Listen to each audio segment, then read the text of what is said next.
अस्सलामुअलैकुम everyone, my name is Mohammad Numan Alam. आज के लेक्चर नंबर 3 में हम डिस्कस करेंगे कि कोरिलेशन कोफिशिएंट्स को हम किस तरीके से और कितने मेथड से मेजर कर सकते हैं। लास्ट टाइम हमने ये कॉम्पैरिजन मेथड के बारे में पढ़ा था कि कॉम्पैरिजन मेथड्स क्या होता है और इसकी हेल्प से हम आर की वैल्यू किस तरीके से फाइंड आउट कर सकते हैं। तो आज के लेक्चर में हम इससे रिलेटेड कुछ क्वेश्चंस करेंगे जिसमें हम ये सीखेंगे कि कोरिलेशन कोफिशिएंट को किस तरीके से फाइंड आउट किया जाता है। तो यहाँ पर हम दो मेथड यूज़ करेंगे, एक को हम डायरेक्ट मेथड कहते हैं और एक को हम इनडायरेक्ट मेथड भी कहते हैं। सबसे पहले हम डायरेक्ट मेथड को यहाँ पर यूज़ करेंगे। तो आपने याद रखना है कि डायरेक्ट मेथड आप तब प्रेफर करें जब आपके पास ये वैल्यूज़ आपको जहाँ पे स्मॉल नज़र आ रही हैं एक्स की, तो आप डायरेक्ट मेथड को यूज़ कर सकते हैं। इसके अलावा इसके ऊपर इनडायरेक्ट मेथड भी यूज़ हो सकता है, लेकिन नॉर्मली जब आपको एग्ज़ाम में ऐसा क्वेश्चन दिया जाए जिसमें आपको x की वैल्यू स्मॉल नज़र आए, तो वहाँ पर आप डायरेक्ट मेथड बहुत इजीली यूज़ कर सकते हैं, क्योंकि वहाँ पर कैलकुलेशन क्या हो जाती हैं, बहुत ज़्यादा आसान हो जाती हैं। तो ये लास्ट टाइम हमने इस फार्मूले को डिस्कस भी किया था और मैंने आपको इसकी ट्रिक बताई थी कि आप इस फार्मूले को किस तरीके से याद कर सकते हैं। ये हमारा कोरिलेशन कोफिशिएंट का फार्मूला है, यानी जो हमें आर की वैल्यू बताएगा, ठीक है, डायरेक्ट मेथड के ज़रिए। और मैंने आपको क्या बताया था कि कोरिलेशन कोफिशिएंट क्या करता है, एक तो ये आपको डायरेक्शन बताएगा, ठीक है जी, कि यानी किस डायरेक्शन में है हमारा डाटा, पॉजिटिव है, नेगेटिव है या ज़ीरो कोरिलेट है, ठीक है जी। एक तो ये हमें बताता है, दूसरा हमें ये बताता है कि इसकी कितनी अमाउंट के साथ, यानी इसकी स्ट्रेंथ कितनी है, यानी ये वीक है, स्ट्रॉन्ग है, ये वेरी वीक है, या वेरी स्ट्रॉन्ग है, ये चीज़ें हमें आर की वैल्यू यहाँ पर बताएगी। अब इसको याद करने की ट्रिक क्या थी, मैंने आपको बताई थी कि आप सिर्फ इसके न्यूमरेटर को, अगर आप इसके न्यूमरेटर को किसी तरीके से याद कर लें, यानी इसका न्यूमरेटर आपके पास क्या था, आपके पास था n into summation x into y n minus summation x into summation y।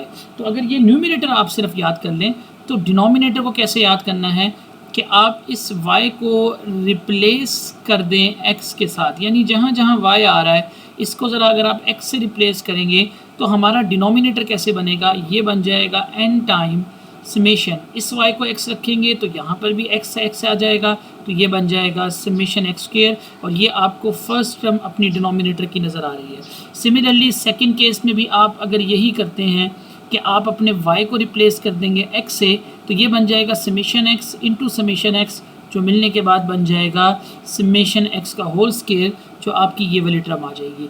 Similarly फिर आप क्या करें, जहाँ आपने y को x से रिप्लेस किया था, अब आप इस x को जहाँ जहाँ x आ रहा है वहाँ ज़रा y से रिप्लेस करें, तो आपकी एक और टर्म बन जाएगी जो बनेगी n इंटू समेशन, यहाँ पर भी दोनों y आ जाएंगे, तो ये बन जाएगा y स्क्वायर माइनस समेशन, क्योंकि ये दोनों अब y और y बन जाएंगे, तो ये बन जाएगा समेशन y का होल स्क्वायर, जो आपके पास ये टर्म है और ये टर्म है, सिर्फ आपने एक्स्ट्रा इसमें किस चीज़ का इजाफा करना है, अंडर रूट का इजाफा करना है। तो इस तरीके से आप इस डायरेक्ट कोरिलेशन के फार्मूले को बहुत इजीली याद कर सकते हैं।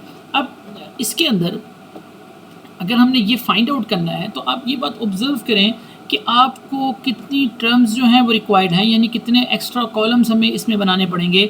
तो यहाँ पर आपको नज़र आ रहा है, एक आपको चाहिए समेशन x, और समेशन x तो बहुत आसान है कि अगर हम इन टर्म्स को प्लस कर देंगे तो यहाँ पे जो हमें मिल जाएगा वो इन सब का सम मिल जाएगा।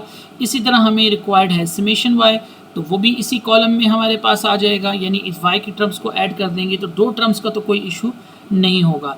अब अगर आप यहाँ पर देखें तो आपको एक समेशन x का स्क्वायर चाहिए, तो इसका मतलब है आपको एक सेपरेट कॉलम बनाना पड़ेगा x स्क्वायर का और एक सेपरेट कॉलम बनाना पड़ेगा y स्क्वायर का। तो इसका मतलब है कि दो एक्स्ट्रा कॉलम इसमें ऐड होंगे, एक x स्क्वायर का यानी x की वैल्यूज़ का आप स्क्वायर करते रहेंगे और आखिर में इनको सम कर देंगे तो समेशन x स्क्वायर यहाँ पे कहीं आ जाएगा। सिमिलरली एक आप कॉलम बनाएंगे y स्क्वायर का और y की टर्म्स को ऐड करेंगे तो समेशन y स्क्वायर आ जाएगा। ये जो आपको नज़र आ रहा है समेशन x का होल स्क्वायर, ये यही वैल्यू होगी जो यहाँ पर समेशन x आप निकालेंगे, इसी वैल्यू का होल स्क्वायर कर देंगे। इसी तरह समेशन वाई जो आपने यहाँ निकाली होगी उसी वैल्यू का स्केयर कर देंगे।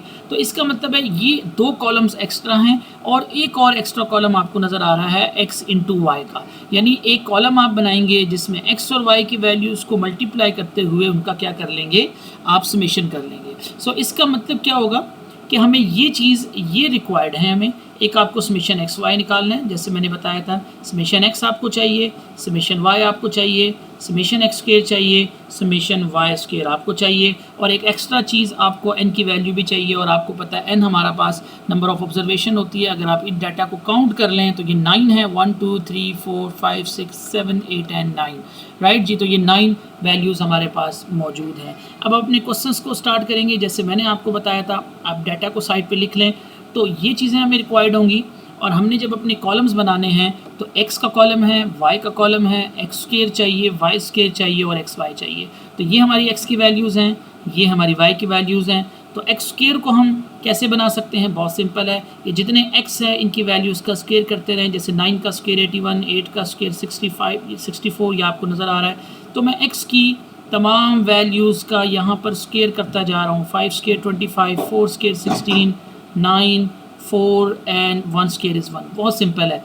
अब आपके पास अगर आपने y का स्क्वायर करना है तो y की वैल्यूज़ का स्क्वायर कर लें, आप कैलकुलेटर प्रॉपर्ली यूज़ कर लेंगे। तो मैं यहाँ y की तमाम वैल्यूज़ का स्क्वायर करता जा रहा हूँ, तो आपको नज़र आ रही होगी ये वैल्यूज़ आ रही हैं।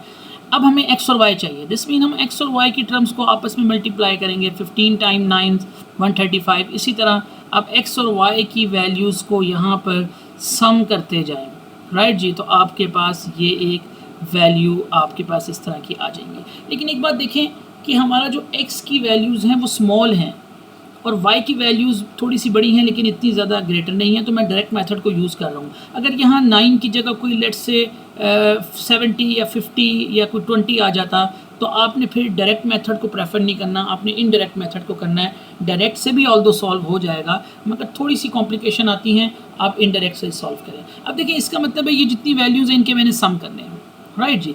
अब एक तरीका तो ये है कि हम कैलकुलेटर पिक करें और सबको प्लस प्लस करना शुरू कर दें। अब एक छोटा सा एक शॉर्टकट मैं आपको जो है वो कैलकुलेटर में बताता हूँ कि अगर आपके पास एक कैलकुलेटर है तो देखिए आपने एक फंक्शन को फीड करना है इनके सम के लिए। कैसे फीड करेंगे, क्योंकि हम स्टैटिस्टिक्स कर रहे हैं तो पहले आप मॉड में जाएं और स्टैट आपको ऑप्शन नंबर 3 पर नज़र आ रहा है, आप 3 को क्लिक कर दें तो आप स्टैट में चले जाएंगे और ये second option a plus b x वाला ये आपको नज़र आ रहा है, a plus b x, second को प्रेस कर दें तो ये x का कॉलम आपको दे देगा। तो पहले मैं यहाँ x की सारी वैल्यूज़ पुट करूँगा। देखिए पहली वैल्यू 9, फिर इक्वल, फिर 8, फिर इक्वल, देन 7, इक्वल है 6 है, एंड देन इक्वल है 5 है, इक्वल 4, देन इक्वल है एंड 3 है, दिस इज़ इक्वलिटी 2 है, equal and 1, this is equality sign, right. तो ये ज़रूर देख लीजिएगा, अपनी एक दफ़ा वैल्यू ज़रूर चेक कर लें। जैसे मैं एरो के ज़रिए यूज़ कर रहा हूँ कि वैल्यू पूरी फीड हुई है कि नहीं। 1 2 3 4 5 6 7 8 9, इट्स फाइन जी, सारी वैल्यू फीड हो चुकी हैं। अब आप y पर चले जाएँ। y की वैल्यू है पहले 15, तो आप 15 प्रेस करेंगे, फिर इक्वल दबाएंगे, फिर आप 16 लिखें और इन वैल्यूज़ को आप जल्दी जल्दी यहाँ पर सब्स्टिट्यूट कर लें। बट बी केयरफुल, आपने अपने कैलकुलेटर पर नज़र रखनी है कि कोई वैल्यूज़ भी अगर आपसे मिस हो जाती है तो फिर आपकी कैलकुलेशन में एरर आना शुरू हो जाएंगे। तो देखिए मैं ये सारी वैल्यूज़ यहाँ पर सब्स्टिट्यूट आपको करके दिखा रहा हूँ, 8 एंड 9, ठीक है जी। मैं एक दफ़ा वेरीफाई कर लेता हूँ इस एरो के ज़रिए कि पहली वैल्यू मेरी 9 है, रिवर्स से 8 है, 10 है, 12 है, 11 है, 13 14 16 एंड 15। तो इसका मतलब है मेरी x और y के फंक्शन फीड हो गए। अब मैं इसको ऑफ कर देता हूँ। अब आपने क्या करना है, शिफ्ट प्रेस करके इस 1 के बटन को प्रेस करना है जो आपको स्टैट पे नज़र आ रहा है। तो अब आपने थर्ड ऑप्शन पे चला जाना है जो 3 का ऑप्शन है। अब देखिए यहाँ पर सारी वैल्यूज़ बता रहा है आपको कौन कौन से आंसर चाहिए। जैसे मुझे यहाँ पे पहले समेशन x चाहिए, तो समेशन x सेकंड ऑप्शन पे पड़ा हुआ है। तो मैं जब 2 को यहाँ प्रेस करूँगा और इक्वल दबाऊंगा तो वो मुझे बता रहा है कि मेरे समेशन x का जो आंसर है वो कितना आएगा, वो 45 आएगा, ठीक है जी। अच्छा दूसरी बात, अब मैं अब इसको लिख देता हूँ। तो समेशन x का आंसर 45 है। अब सिमिलरली मुझे समेशन y चाहिए इधर, तो मैं क्या करूँगा, इसको क्लोज करके फिर से शिफ्ट दबा के 1 दबाऊँगा और थर्ड में चला जाऊँगा अब मुझे समेशन वाई चाहिए, तो समेशन वाई फोर्थ नंबर पे है, मैं फोर्थ को प्रेस करूँगा और इक्वल दबाऊँगा तो समेशन वाई मेरा 108 है जो मुझे यहाँ पे नज़र आ जाएगा। राइट जी, ठीक है। मैं आपको ये दिखा भी देता हूँ, ये 45 था, ये 108 था और ये बाकी वैल्यूज़ भी यहाँ पर हैं जो मैं आपको अगेन यहाँ पे कैलकुलेटर पे आपको शो कर देता हूँ। ठीक है जी। अब अगर आपको एक्स स्क्वायर का समेशन चाहिए तो आप इसको ऑफ करें, शिफ्ट पे जाएँ, 1 दबाएँ, थर्ड पे जाएँ तो देखा अब आपको समेशन एक्स स्क्वायर चाहिए, तो summation x square first place पर है, मैं 1 को प्रेस करूँगा, इक्वल दबाऊँगा तो ये 285। तो देखिए मेरी एग्जैक्टली इसका फ़ायदा ये है कि एक दफ़ा अगर आप फीड कर लेंगे तो आपको ये सारी वैल्यूज़ मिलेंगी। एक और वैल्यू मैं आपको दिखा देता हूँ एक्स वाई की, तो आप इसको क्लोज़ करें, शिफ्ट पे जाएँ, 1 प्रेस करें, थर्ड पे जाएँ और एक्स वाई यहाँ पर ये फिफ्थ ऑप्शन पे लिखा हुआ है समेशन एक्स वाई, इसको मैं प्रेस करता हूँ, इक्वल दबाऊंगा तो 597 आपको। तो इसका मतलब ये है with the help of calculator आप इजीली इसको फाइंड आउट कर सकते हैं। अब देखिए हमारे पास सारी वैल्यूज़ आ चुकी हैं और ये वैल्यूज़ मैंने यहाँ पर रख दी हैं कि जो जो वैल्यूज़ मुझे रिक्वायर्ड थी मैंने अपने टेबल से उठा के यहाँ रख ली हैं। अब सिंपली मैं इनको यहाँ पर सब्स्टिट्यूट कर दूँगा, n की जगह 9 लगा दूँगा, समेशन एक्स वाई की जगह आप लगा देंगे 597, समेशन एक्स समेशन वाई, ये सारी वैल्यूज़ आप इजीली सब्स्टिट्यूट कर लेंगे इस फार्मूले के अंदर और से देखते हुए कि 9 आपका n की वैल्यू 9 है। अगर आप डिनोमिनेटर को देखें तो समेशन एक्स स्क्वायर, ये समेशन एक्स स्क्वायर है, बट एक बात पे केयरफुल रहना है, ये समेशन एक्स का होल स्क्वायर है। ठीक है, इसमें गलती नहीं करनी, यानी समेशन एक्स की जो वैल्यू होगी उसका ये स्क्वायर हो रहा है, ये नहीं कि आप इसको कुछ और लिख दें। ठीक है जी, तो ये केयरफुल आपने रहना है। जब आप सारी वैल्यू पुट कर देंगे यू गेट योर आंसर 0.95 और मैंने आपको बताया था क्योंकि ये 1 के क्लोज है इसलिए ये स्ट्रांगली पॉजिटिव कोरिलेशन कहलाएगा। तो बहुत सिंपल टेक्निक है कोफिशिएंट ऑफ कोरिलेशन को निकालने की। अब हम इसी क्वेश्चन को ज़रा शॉर्टकट मेथड से कर लेते हैं। ऑल्दो मैंने आपको बताया था कि शॉर्टकट मेथड आप ज़्यादातर वहाँ यूज़ करें जहाँ यहाँ वैल्यू ग्रेटर हो, लाइक 25, 30, 40 इस तरह की, मगर मैं इस क्वेश्चन को भी इसी से कर रहा हूँ ताकि आपको सिर्फ समझाया जा सके कि शॉर्टकट मेथड अप्लाई कैसे करते हैं। देखिए ये हमारा डायरेक्ट मेथड था और शॉर्टकट मेथड में आपको ज़्यादा याद करने की ज़रूरत नहीं है, सिर्फ इन प्लेसेस पर हमने डी लगा दिया है, यानी यहाँ डी लगा दिया है, यहाँ डी लगा दिया है, इन प्लेसेस के ऊपर सिर्फ आपके पास स्मॉल डी आपको आता नज़र आ रहा है, यहाँ पर भी डी है और यहाँ पर भी डी है, तो ये हमारे पास फार्मूला बन गया है। अभी हम डिस्कस करेंगे ये डी एक्स और डी वाई हमारे पास क्या होता है। तो आप डायरेक्ट फार्मूले से इनडायरेक्ट का बहुत इजीली याद कर सकते हैं। अब देखिए ये जो डी एक्स है ये हमारा कहलाता है डेविएटेड एक्स। डेविएटेड एक्स का मतलब कि हम इस एक्स में से कोई एज्यूम मीन को माइनस करेंगे।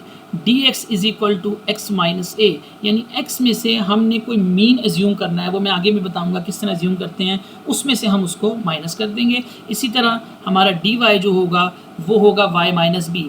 बी मैंने क्यों रखा है, क्योंकि कोई और मीन हमारा वाई में से आएगा जिसको हम कहते हैं एज्यूम मीन ऑफ वाई। ठीक है जी, ये आपने याद रखना है कि डी एक्स क्या होता है और डी वाई क्या होता है। डी वाई का मतलब होता है डेविएटेड वाई, यानी वाई में से कुछ माइनस करेंगे, कुछ डेविएट करेंगे। डेविएशन किसकी ले रहे हैं, मीन को डेविएट कर रहे हैं, यानी मीन को माइनस कर रहे हैं और वो मीन हमारा एक्स का अलग होगा, वाई का अलग होगा, वो हम अभी क्वेश्चन में यहाँ पर डिस्कस करेंगे। ठीक है जी, तो अब ये टर्म्स हमें यहाँ पर रिक्वायर्ड हैं, आप देख सकते हैं हमें क्या क्या टर्म्स चाहिए। सेम एज अगर इस फार्मूले को देखें तो हमें summation d x d y चाहिए होगा, हमें समेशन डी एक्स चाहिए होगा, समेशन डी वाई चाहिए होगा। ठीक है जी, और हमें डी वाई का स्क्वायर चाहिए होगा, डी एक्स का स्क्वायर चाहिए होगा, यहाँ पर समेशन डी वाई का स्क्वायर हमें रिक्वायर्ड होगा। तो ये चीज़ें हमें रिक्वायर्ड होंगी। उसी तरह हम कॉलम बनाएंगे अपने, एक्स और वाई का मौजूद है तो एक कॉलम आप किसका बनाएंगे, डी एक्स का, एक कॉलम आप डी वाई का बना लेंगे, एक समेशन एक डी एक्स और डी वाई का बना लेंगे। तो देखिए इसी तरीके से ये कॉलम एक एक्स है, एक वाई है, एक डी एक्स है और एक डी वाई है, एक डी एक्स स्क्वायर है, एक डी वाई स्क्वायर है और एक डी एक्स और डी वाई है। ये अकॉर्डिंग टू फार्मूला देखकर आप सारी चीज़ें कर सकते हैं। अब ये एक्स की वैल्यू थी, ये वाई की वैल्यू थी। अच्छा देखिए अब एक बात याद रखनी है कि डी एक्स मैंने क्या बताया था, मैंने कहा था कि डी एक्स में हम क्या करते हैं, हम एक्स में से कोई एज्यूम किया हुआ मीन को क्या कर देते हैं, माइनस कर देते हैं। अगर आप एक्स को देखें तो मैं इसमें से कोई भी वैल्यू एज्यूम कर सकता हूँ मीन के लिए, ये डिपेंड करता है। मैं 7 भी कर सकता हूँ, 6 भी कर सकता हूँ, 5 भी कर सकता हूँ, 4 भी, लेकिन सिंपल ट्रिक क्या है, मैं यहाँ पर 5 को ले लेता हूँ मिडल वैल्यू को, क्योंकि उससे ऊपर 1 2 3 4 नीचे भी 1 2 3 4, तो मैं इसको यहाँ पर मीन लेके चल लेता हूँ। ठीक है जी, एज्यूम मीन अपना। मैं 6 को भी ले सकता हूँ, 7 को भी, 8 को भी, नो प्रॉब्लम। लेकिन नॉर्मली सिंपल ट्रिक में क्या करूँगा कि मैं यहाँ पर अपना एज्यूम मीन जो करूँगा वो 5 करूँगा। तो ये मेरा क्या हो जाएगा, x माइनस 5 हो जाएगा, ठीक है, dx की वैल्यू, यानी x की हर वैल्यू में से 5 को माइनस हम करेंगे। तो यहाँ पर देखें, ये मैंने लिया है dx x minus 5, x minus assume value और मीन की जो है। अब x माइनस 5 यानी x 9 था, 9 में से 5 को माइनस किया 4 है, 8 में से यानी x अब 8 हो जाएगा, 8 माइनस 5 करेंगे 3 हो जाएगा, 7 है, 7 माइनस 5 करेंगे 2 हो जाएगा, और ये प्रोसेस आप कंटिन्यू रखेंगे तो आपके पास dx की वैल्यूज़ आ जाएंगी। अब इसी तरह dy हम कैसे कर रहे हैं, अब मुझे dy के लिए y की कोई मीन लेना है, एज्यूम वैल्यू, तो मैं यहाँ से कौन सी ले रहा हूँ, 11 ले रहा हूँ। देखिए मैंने आपको कहा ज़रूरी नहीं है, आप 13 14 भी ले सकते हैं, आंसर पे फ़र्क नहीं पड़ेगा। तो मैंने यहाँ पर एज्यूम वैल्यू कौन सी ली है, 11 ली है, तो डी वाई जो है मेरा वो क्या हो जाएगा, y माइनस 11। तो y की हर वैल्यू से 11 को माइनस कर दें, 15 माइनस 11 करेंगे आपके पास 4 बनेगा, 16 माइनस 11 5।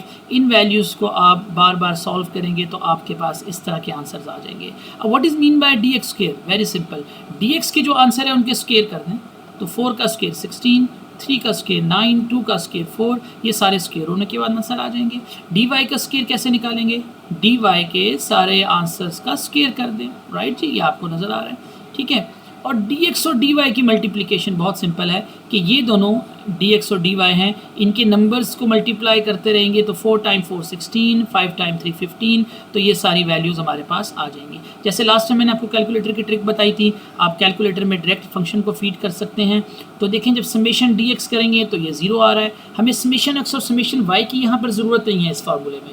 आप इसी तरह समेशन डी वाई करेंगे, समेशन डी एक्स स्क्वायर करेंगे, डी वाई स्क्वायर करेंगे और समेशन डी एक्स और डी वाई करेंगे, तो आपके पास ये सारे समेशंस आपको यहाँ पे नज़र आ रहे हैं। अब लास्ट हमने क्या करना है, इन तमाम वैल्यूज़ को मैंने इस फार्मूले के अंदर सब्स्टिट्यूट करना है जो मैंने यहाँ लिख लिया है। अब सब्स्टिट्यूशन आसान है, बहुत केयरफुली आपने ये वैल्यूज़ पुट करनी है। Summation d x d y का आंसर इधर 57 आ जाएगा, आप देख सकते हैं 9 इंटू 57, क्योंकि समेशन डी एक्स 0 था तो 0 इंटू समथिंग, ज़रूरी नहीं है हर दफ़ा 0 आए, यहाँ पर कुदरती 0 आ गया है, इंटू अंडर रूट में ये वैल्यूज़ आप पुट कर देंगे तो देखिएगा आपके पास सेम आंसर आ रहा है जो हमारा प्रीवियस केस में आया था, यानी ये भी हमारे पास स्ट्रॉन्ग पॉजिटिव कोरिलेशन है। आप चाहे शॉर्टकट मेथड यूज़ करें या डायरेक्ट मेथड यूज़ करें, आपके आंसर सेम रहेंगे। लेकिन मैंने आपको बताया कि शॉर्टकट आप तब यूज़ करें जब आपको एक सीरीज़ की वैल्यू ज़्यादा बड़ी नज़र आ रही हो, तो आप शॉर्टकट यूज़ कर लें, वरना डायरेक्ट मेथड भी यूज़ कर सकते हैं। Thank you very much for watching this video.